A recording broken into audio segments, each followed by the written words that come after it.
तुम लड़की को आप लड़िए मत। 307 लड़ी है। मेरे माँ बाप को मारने की कोशिश करी इन सब ने मिलके। 3 दिन मेरे 2 साल का छोटा बच्चा उसे मारने की कोशिश करी। इन्होंने राशन बुक कर दिया मेरे घर का। मेरे माँ बाप को कैसे रह रही है लड़की? रश्मि शर्मा को अगर इनको दिक्कत थी तो कोर्ट में मसला चल रहा है, पुलिस में मसला चल रहा है। रश्मि शर्मा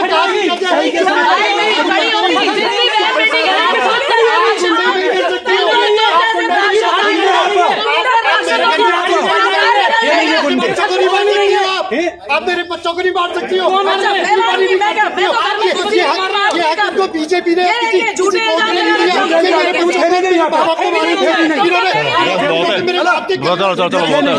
मेरी समस्या ये है कि मैं इस घर में रहना चाहती हूँ, अपने बच्चों के साथ रहना चाहती हूँ। ये लोग मुझे बिल्कुल भी नहीं रहने देना चाहते। यहाँ से हर संभव यही प्रयास करते हैं कि ये इस घर से निकल जाए, ये बच्चों से ना मिले, ये इस घर में ना आए। बताइए मैं कहाँ जाऊँ? इसकी क्या वजह मानती है? इसकी वजह ये मानती हूँ कि ना ये जो घर में इनकी ये चीज़ चलती है कि हमारे कहने से रहेगी, जो हम बोलेंगे वो करेगी। सबका इनका कोई मुद्दा नहीं है, कोई शिकायत नहीं है, कोई कुछ नहीं है। पता नहीं इनका क्या कारण है, वो यही जानते हैं।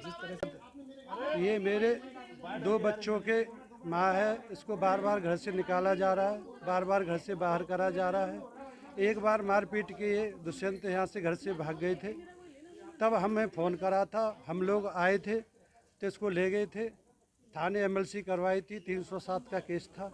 ये लोग घर से बाहर चले गए थे। उसके बाद इन्होंने समझौता करा। डिवोर्स का हमारा कोई केस नहीं चल रहा, आज तक कोई कागज़ नहीं पहुंचा हम पे। हमसे तो यही कहा है ठीक है, धीरे धीरे रिश्ता ठीक हो जाएंगे, ये हो जाएगा। हमें इस केस बेस हो गए। हमने ना दिल्ली केस डाला, नहीं कहना। हम तो अपनी बेटी का घर बसाना चाहते, कैसे भी घर बस जाए।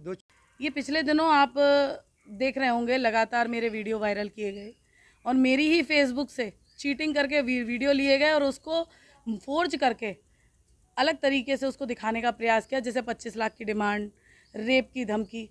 मैं आप लोगों से एक हाथ जोड़ के पूछना चाहती हूँ कि मैं एक पार्षद हूँ, 11,000 की जनता का एक प्रतिनिधित्व करता हूँ और भाजपा की अनुशासित और जिम्मेदार कार्यकर्ता हूँ।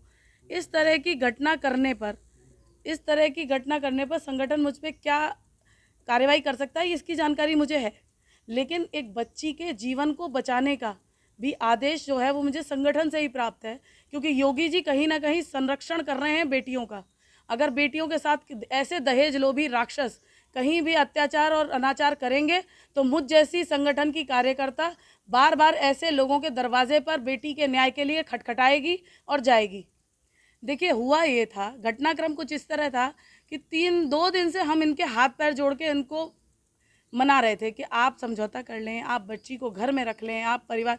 देखिए, अगर बेटा 4 बार मार दे तो भी तो आप समझौता करते हैं, बेटे की गलती पे भी तो आप माफ़ करते हैं। चलिए, आप बहू की पहली गलती है, आप उसे माफ़ करें, घर में रखें। कोई गलती होगी तो हम बहू को डांटेंगे, हम बहू को बोलेंगे कि नहीं आपको नहीं करना, आपको सेवा करनी है।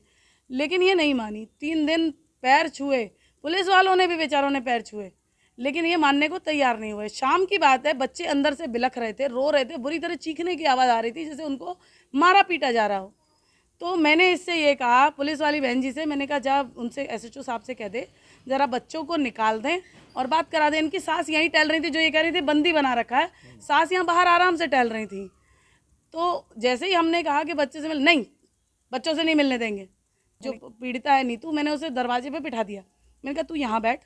और जब उनकी सास एकदम से मेरी तरफ आई तो मैंने कहा आपको बहुत शौक है ना बलात्कार का केस लगाने का, लगाइए मुझ पे, मैं सामने खड़ी हूँ और आप वीडियो देखिएगा। मैंने यही कहा है कि आपको बलात्कार करने का बड़ा शौक है ना, बलात्कार के इल्ज़ाम लगाने का, लगाइए, मैं यहाँ खड़ी हूँ, फाड़िए कपड़े और लगाइए मुझ पे इल्ज़ाम।